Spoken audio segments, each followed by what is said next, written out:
रतिया घाटी गए एक घटनवा हम सपनवा देखली ना।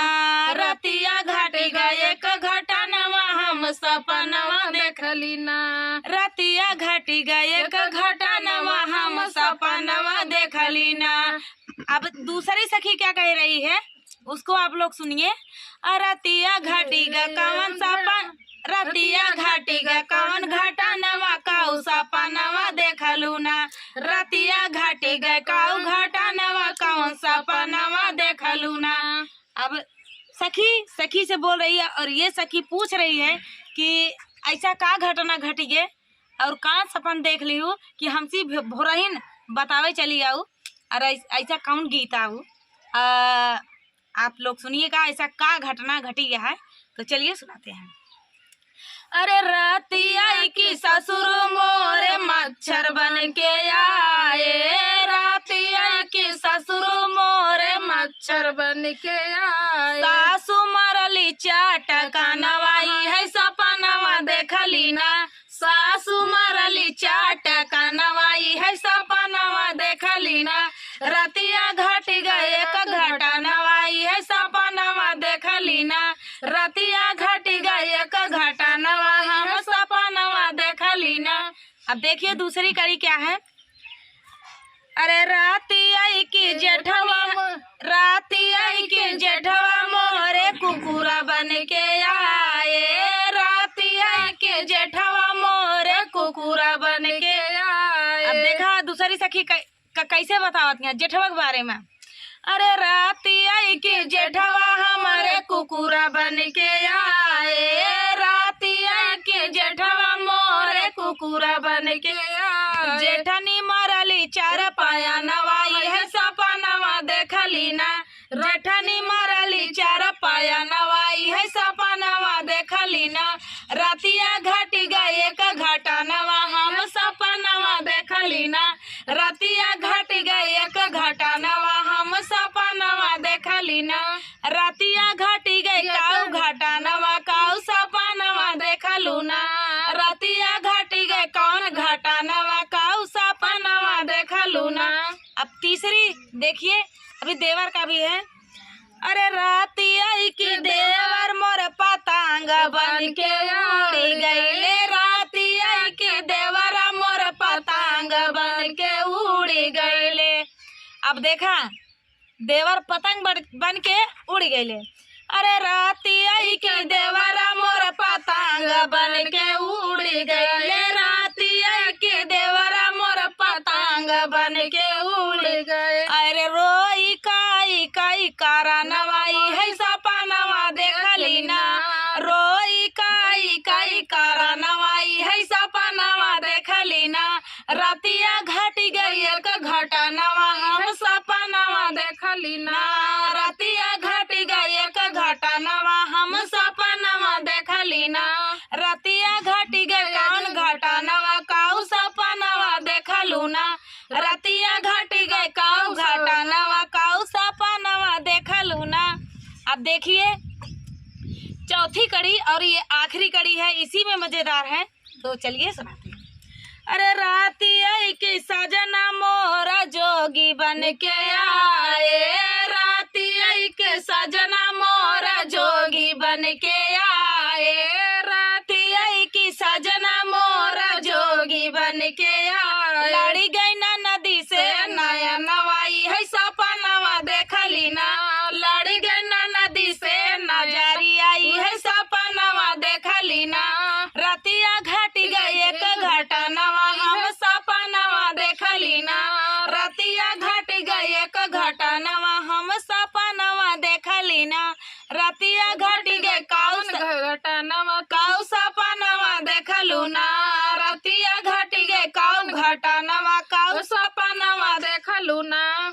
सखी कवने गुनहिया रूठल बालमा। सखी कवने गुनहिया रूठल बालमा। सखी कवने गुनहिया रूठल बालमा। अब देखा एक सखी दूसरी सखी से मन उदास देखा थी तो पूछ बैठा थी। अरे सखी कवने गुनहिया रूठल बालमा।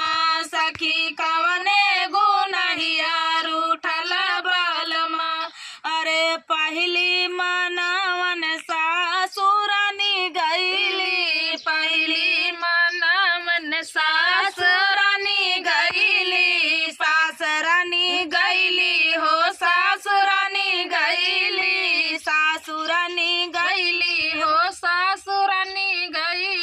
लेखा बतावत यह है कि पहली मनावन सास मोरी गईली। अरे गोड़े ताने चादरिया सुतल बालमा, गोड़े ताने चादरिया सुतल बालमा, सखी कवने गुनहिया रूठल बालमा, सखी कवने गुनहिया रूठल बालमा। अरे दूसरी मनावन जेठान मोरी गईली, दूसरी मनावन जेठान मोरी गईली, हाथे लिहले घड़ियावा देखता बालमा, हाथे लिहले घड़ियावा देखता बालमा, सखी कवने गुनहिया रूठला बालमा, सखी कवने गुनहिया रूठला बालमा। अरे तीसरी मनावन ननद मोरी गईली, तीसरी मनावन ननद मोरी गईली, ननदी जी गईली, ननद जी गईली, ननदी जी गईली, ननद मोरी गईली, हाथे लिहले की तबिया पढ़ल बालमा, हाथे लिहले की तबिया पढ़ल बालमा, सखी कवने गुनहिया रूठल बालमा, सखी कवने गुनहिया रूठल बालमा।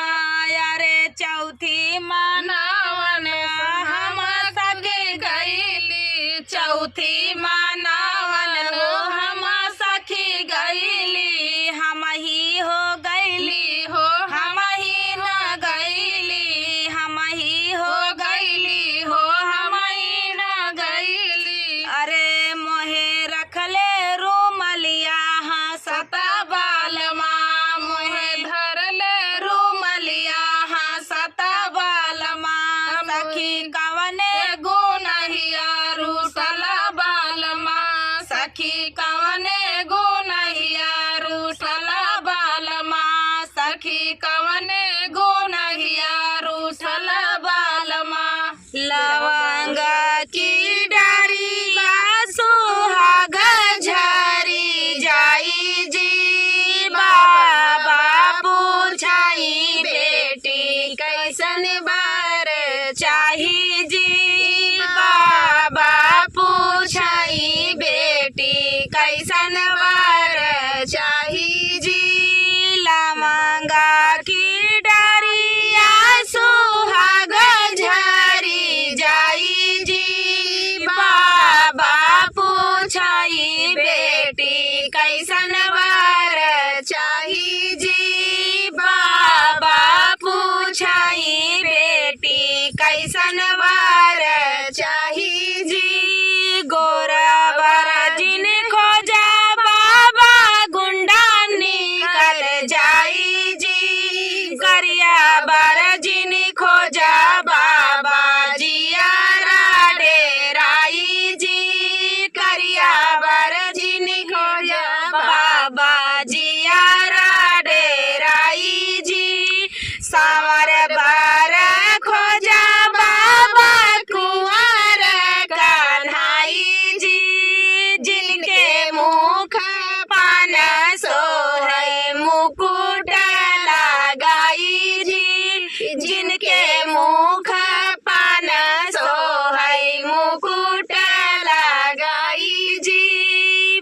लवंगा के डरिया सुहाग झरी जाई जी, बाबा पूछाई बेटी कैसन बार चाही जी, बाबा पूछाई बेटी कैसन बार चाही जी। पातर वर जिन खोजा पापा हवा उड़ी जाई जी, पातर वर जिन खोजा पापा हवा में उड़ी जाई जी, मोटा वर जिन खोजा पापा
जी। विदेशी वर जिन खोजा चाचा विदेश चला जाई जी। विदेशी वर जिन खोजा चाचा विदेश चला जाई जी। किसान वर खोजा चाचा साथनी भाई जी। किसान वर खोजा चाचा साथनी भाई जी। ऐसन वर खोजा चाचा ऊंची अटारी जी। भरल परिवार रहे रुपया कमाई जी। भरल परिवार रहे रुपया कमाई जी। ऐसन वर रहे चाचा यावद श्री राम जी। सिरवा मुकुट सोहे मुख बीरापन जी। सिरवा मुकुट सोहे मुख बीरापन जी। दुआरे पाउतारैता देखै सब लोग जी। दुआरे पे उतरैता देखै सब लोग जी। लवंगा के डरिया सुहाग झरी जाई जी। भैया पूछई बहिनी कैसन वर चाही जी। भैया पूछई बहिनी कैसन वर चाही जी। बीरानाता विदा करई डोलिया सजाई जी। भौजी जा दिहाली है जनम सुहाग जी। भौजी जा दिहाली है जनम सुहाग जी। सेनुरा सुहाग भौजी मराए मा जाई जी। माया कवर देई बेटी भाई पराई जी। माया कवर देई बेटिया पराई जी। ऐसन वर पाए बाबा कुंवर कन्हाई जी। ऐसन वर पाए बाबा कुंवर कन्हाई जी। तो दोस्तों ये प्यारा सा सुहाग गीत बेटी सुहाग गीत आप सभी को कैसा लगा कमेंट में बताइए जरूर बताना दोस्तों।